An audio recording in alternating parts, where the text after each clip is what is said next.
No dia 20 de junho de 2022, às 11 horas e 45 da manhã, as ruas do Egito estavam movimentadas, cheias de estudantes indo para as provas finais antes das férias de verão. Tudo parecia normal até uma jovem que caminhava em direção à Universidade de Mansura ser brutalmente atacada no meio da avenida. Em plena luz do dia, dezenas de pedestres testemunharam uma verdadeira cena de horror.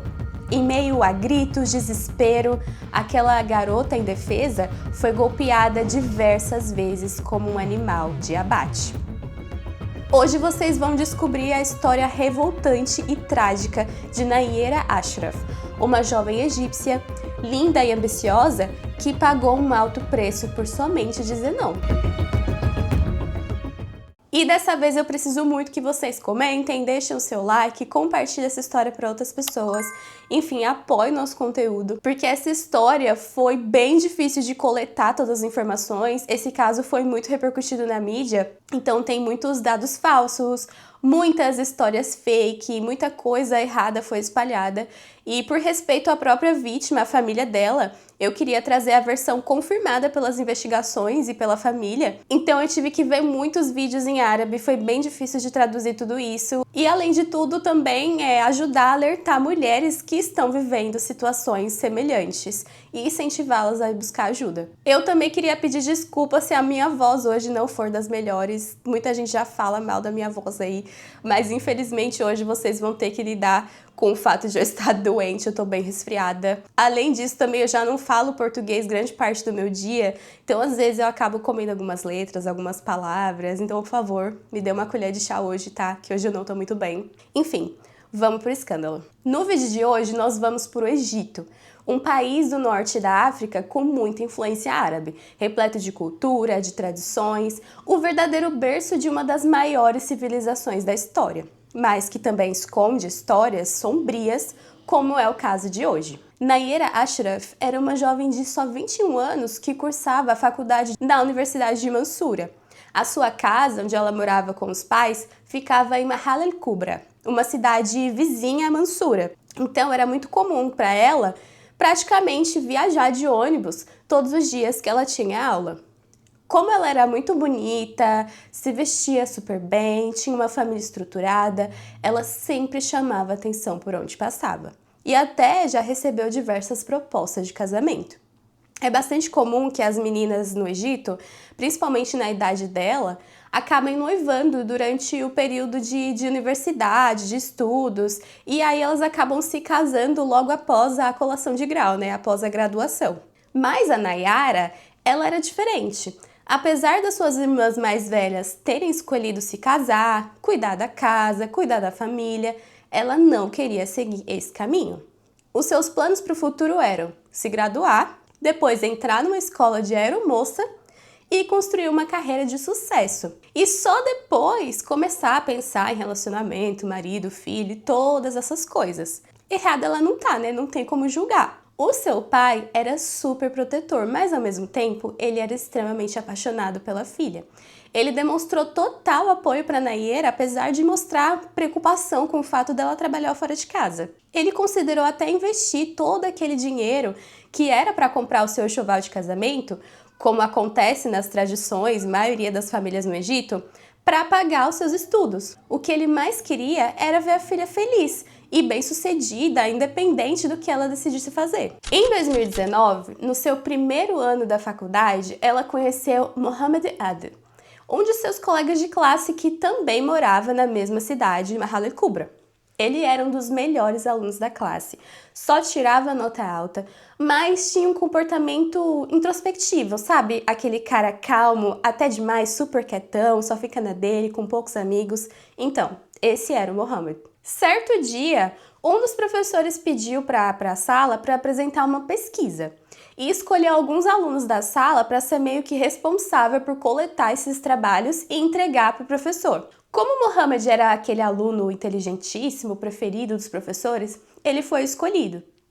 Desse jeito, ele acabou se aproximando da Nayera e se apaixonando por ela, pela sua beleza, popularidade. Eles também moravam na mesma cidade. Foi meio que aquele amor platônico de adolescente, sabe? Aquela paixão avassaladora.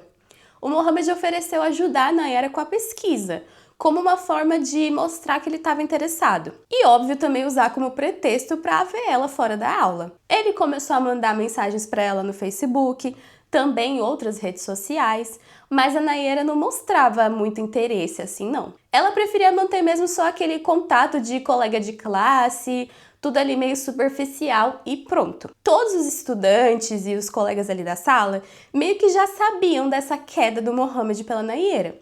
Ele se tornou completamente fissurado por ela em muito pouco tempo. E as suas investidas começaram a ficar cada vez mais intensas, até que ele praticamente se declarou para a menina. Ele foi até a casa dela e pediu a mão da Nayara em casamento para o seu pai. Nesse ponto, ela já tinha recusado ele de outras formas. Mesmo assim, ele insistiu. Em várias mensagens encontradas no telefone dela, diziam claramente que ela não tinha interesse nele e nem em qualquer outro homem naquele momento. Ela preferia focar na carreira. Então o pai da Nayara reforçou aquela decisão. Então ele agradeceu, mas recusou. Pra não deixar o rapaz triste, né, tipo um fora, dói pra caramba, mas, enfim, conseguir cortar essas intenções de vez, ele até disse assim: olha, meu filho, agora ela quer focar nos estudos, faz isso também, trabalha em você. Então, antes que ela termine a faculdade, eu não quero que você insista nessa situação. Mas depois que vocês se formarem, a gente vê isso, você conversa comigo de novo. Mas o Mohamed, ele não deu ouvidos e continuou enviando mensagens para Nayara em todas as redes sociais, até que ela decidiu bloquear ele para dar um fim nessa insistência toda. Mas para surpresa de Nayara, ele não parou. Ele criou várias contas falsas para continuar com as mensagens. Só que dessa vez não eram aquelas mensagens de amor, aquele famoso love bombing, mas eram xingamentos, ameaças, o que começou a deixar a Nayara preocupada. Em 2021, 2 anos depois, que eles começaram o curso, que eles se conheceram de fato, quando começou a pandemia do Covid, foram implantadas várias restrições na universidade, como parte daquelas medidas que evitavam a contaminação do vírus, que o vírus se espalhasse. Então, muitas das aulas passaram a ser online. E os alunos, eles só tinham que atender de fato a faculdade somente para fazer as provas do fim do semestre ou para qualquer outra coisa super importante mesmo, o restante era tudo online. Nessa época, a Nayara decidiu se mudar temporariamente para o Cairo para morar na casa da sua irmã mais velha, que já era casada. E por vários motivos, e um dos principais era para ficar longe daquela perseguição sufocante do Mohamed, quanto também para tentar um trabalho bacana na capital.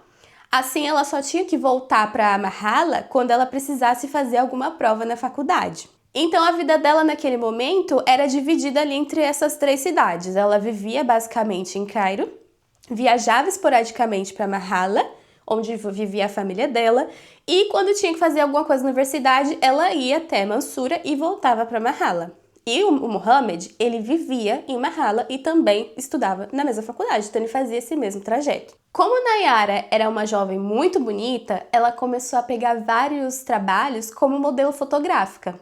Ela até postava alguns dos seus ensaios nas redes sociais, toda orgulhosa. Só que mal sabia ela que do outro lado do Egito, isso acabou despertando a ira de Mohamed, que apesar de não ter absolutamente nada com ela, morria de ciúmes. Ele queria tanto atingir ela e chamar a atenção de alguma forma, que ele chegou a criar vários perfis nas redes sociais, usando fotos e o nome da Nayara para espalhar conteúdo pornográfico, na intenção também de desmoralizar ela. Ele postou até uma lista de preços de serviços sexuais para parecer que ela era uma garota de programa. Nayara já estava de saco cheio, não aguentava mais aquilo, então ela decidiu dividir a situação com a família. Porque além de tudo, Mohamed enviava mensagens para suas irmãs, para suas amigas, assediavam ela nas ruas de Mahala e parecia estar fora de controle. Ela e o pai decidiram procurar uma delegacia de crimes cibernéticos e fazer um boletim de ocorrência. E apesar deles terem registrado a denúncia, não teve nenhum resultado. Aparentemente, nenhuma ação legal foi tomada contra o Mohamed nesse caso. O fato é que ele foi de um garoto normal para um stalker, para um lunático completamente obcecado pela Nayara desde a primeira vez que eles se encontraram, em 2019, lá na faculdade, e durante cerca de 3 anos, ou seja, toda a duração do curso. À medida que a raiva dele aumentava, essas ameaças ficavam cada vez mais sérias. Primeiro ele xingava, mandava muitas mensagens dizendo que ela ia pagar por ter humilhado e recusado seu amor só porque ele não era um cara rico. Depois ele dizia que se ela não fosse dele, ela não seria de mais ninguém. Até que as ameaças de morte viraram uma rotina. Ele jurava queimar ela, em outros momentos dizia que ia cortar ela de faca ou que ia enfim, começou a virar uma situação insustentável. A família de Nayara chegou a registrar outras 3 denúncias contra o Mohamed na delegacia e até pedir uma medida protetiva. Daí a família dele decidiu interceder, implorando para eles retirarem a acusação das ameaças de morte, porque eles não queriam destruir o futuro dele colocando o Mohamed tão novo assim, antes de terminar a faculdade, na cadeia. Daí os pais da Nayara e os tios do Mohamed, eles decidiram sentar juntos e organizar o que a gente chama de Ada Urfeia, que é tipo uma reunião. Na verdade, isso é um costume da tradição egípcia muito comum nas áreas rurais, no deserto, onde os clãs ou as famílias tribais, eles organizam uma espécie de júri e apresentam um problema em frente aos líderes para tentar resolver de forma amigável. Isso era muito comum no passado, mas ainda existe em alguns lugares, principalmente em casos extremos como esse. Os tios dele disseram que já conversaram com ele, já deram conselho, mas eles não sabiam como controlar Mohamed e que de fato eles estavam de mãos atadas, não podiam fazer nada. Então o pai de Nayara trouxe uma solução para o problema. Ele propôs uma cambiala de 100 mil libras egípcias caso ele chegasse perto da filha dele de novo.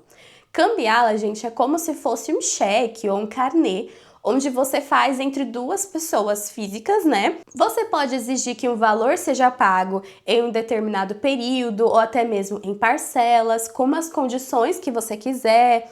E caso aquilo não seja cumprido, o acusado, no caso, ele pode ser preso. Isso porque no Egito, crimes financeiros são passíveis de prisão. O tio dele praticamente forçou ele a assinar essa cambiala. Mas ele enxergou aquilo como se fosse uma humilhação e ele prometeu para si mesmo que ele ia se vingar. Poucos meses depois, já em meados de 2022, praticamente 3 anos e meio de obsessão já tinham passado. E por um breve período ali, a família de Nayara achou que isso finalmente seria um fim para toda a situação. Mas na cabeça de Mohamed, ele estava arquitetando um plano diabólico. No dia 19 de junho de 2022, Nayara estava na casa dos seus pais, de volta na cidade de Mahala, e ela estava muito feliz, radiante, muito animada, porque no dia seguinte seria o seu último exame antes de finalmente terminar a faculdade. Ela estudou muito e foi dormir. Só que ela acabou acordando com pesadelos, com sonhos muito ruins. De acordo com a própria mãe dela, ela até pediu para dormir na mesma cama naquela noite de tanto medo. No dia seguinte, pela manhã, no dia 20 de junho, ela acordou como de costume, tomou café com a sua mãe e se despediu para ir até a universidade. Chegando na estação de ônibus, ela se encontrou com uma amiga que era uma das suas melhores amigas e juntas elas seguiram caminho para a universidade. O trajeto até Mansura levava mais ou menos 45 minutos. Então, durante o caminho elas conversavam, elas riam, até perceberem que elas não estavam sozinhas. Mohamed também tinha embarcado no mesmo ônibus. Ele tentou se aproximar de Nayara, oferecendo pagar a passagem para ela, mas ela recusou e pediu para ficar longe dela. Nesse ponto, ela já estava temendo pela sua própria segurança. Ao descer do ônibus, as duas caminhavam rapidamente para atravessar a rua.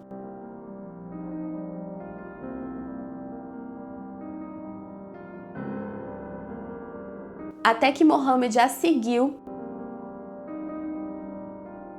e golpeou ela por trás. Mesmo tentando se defender, ele portava uma arma branca e começou a deferir diversos golpes no peito e pescoço de Nayara. Ela caiu no chão da avenida, exatamente a poucos metros do portão da faculdade.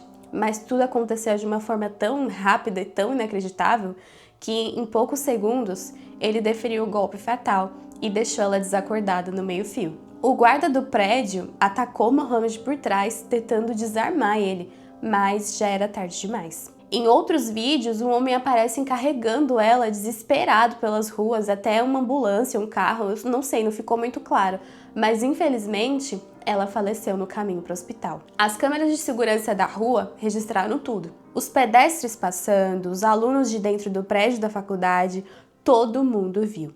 Aquela cena diabólica que parecia um filme de terror foi gravada por diversos ângulos e publicada nas redes sociais. Em poucas horas, aqueles vídeos estavam nos celulares de todo o país. Todo mundo viu. Todo mundo. Mas ninguém conseguiu fazer nada ali na hora. A família de Nayara, tanto os pais quanto as irmãs, ficaram sabendo através de parentes e amigos que viram o vídeo nas redes sociais. O seu pai achava que ela tinha sofrido um acidente ou se cortado, mas chegando no hospital, ele descobriu que já era tarde demais. A sua despedida foi apenas beijar as mãos da Nayara, já que os médicos impediram ele de ver a situação que ela se encontrava. Após o crime bárbaro, Mohamed foi preso em flagrante e a arma do crime também foi levada pela polícia. E a repercussão desse crime foi tão, mas tão grande no Egito, devido à brutalidade, à frieza de fazer aquilo na frente de todo mundo. Então ninguém conseguia falar de outro assunto.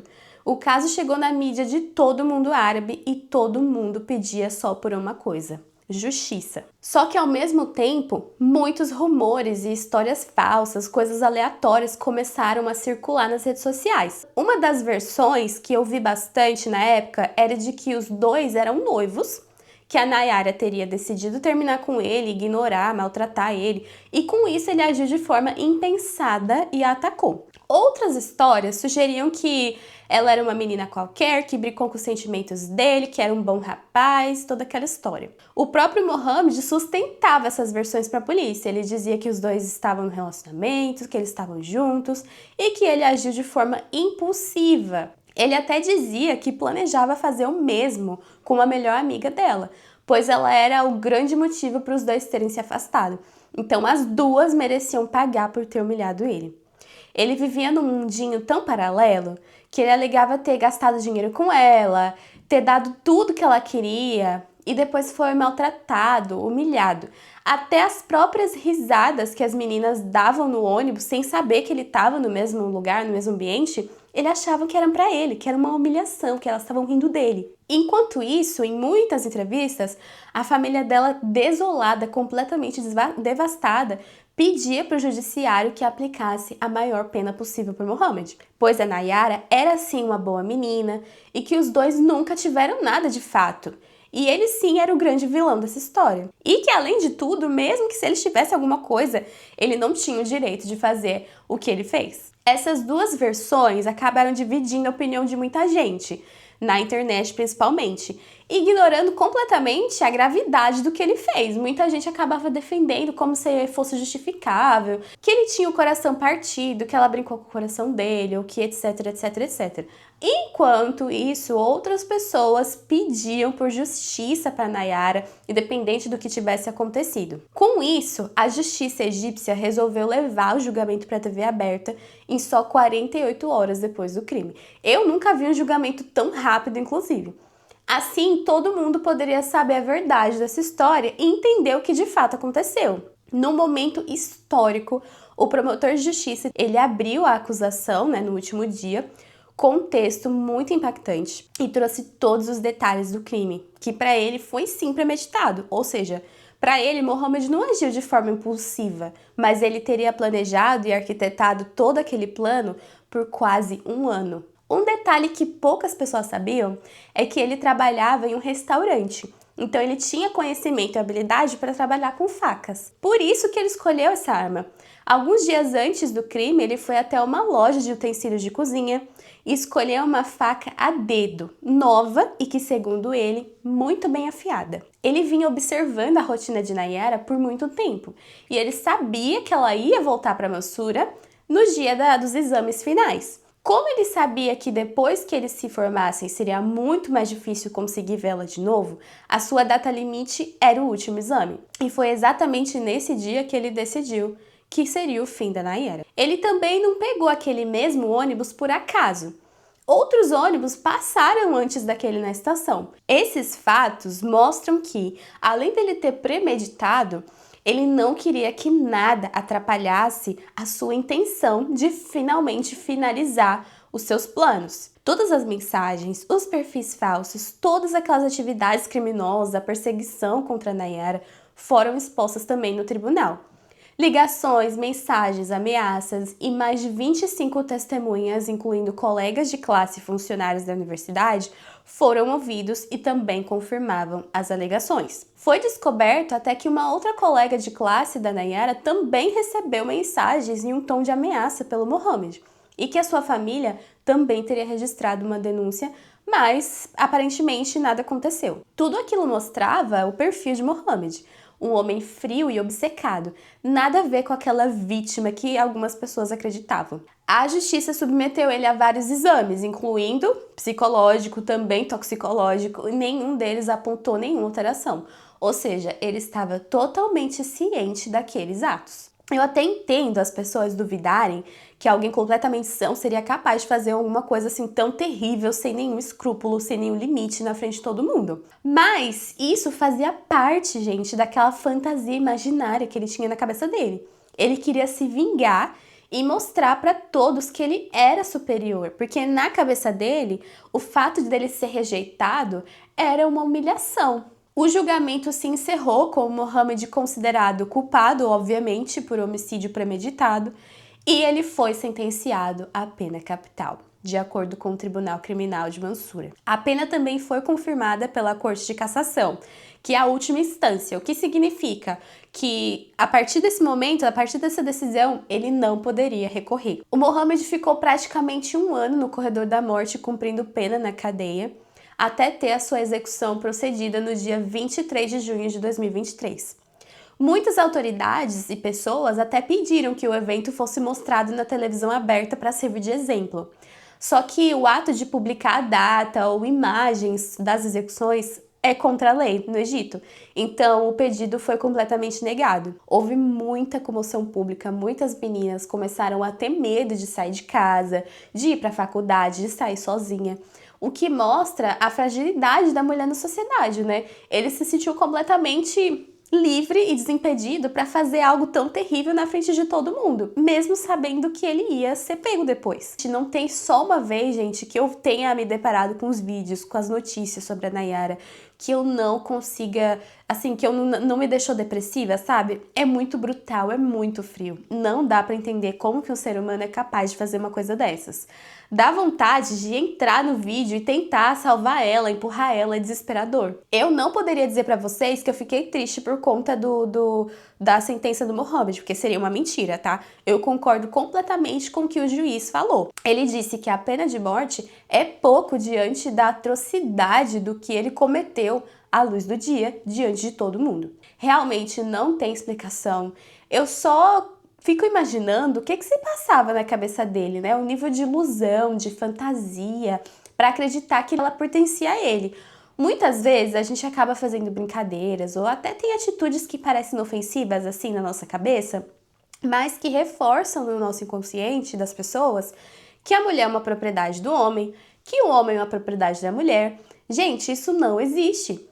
Cada ser humano é livre para fazer as suas escolhas, para seguir o seu caminho. Ninguém é dono ou propriedade de ninguém. Seja em um relacionamento, seja num casamento, num namoro, não importa. Ninguém é dono ou propriedade de ninguém. E assim, mesmo que nesse caso eu enxergo que tiveram diversas falhas na polícia, e eu quero dizer para você que está me assistindo agora, que se você está passando por algo parecido, ou você conhece alguém que está passando por algo parecido, não deixe de procurar a polícia, não deixe de denunciar quantas vezes for preciso. E assim, eu sei que as leis muitas vezes não beneficiam as mulheres em diversas situações, porque eu já vi muitos casos em que mulheres denunciaram, têm medida protetiva e mesmo assim não adiantou, chegou num caso extremo. Não deixe de denunciar, não deixem de falar.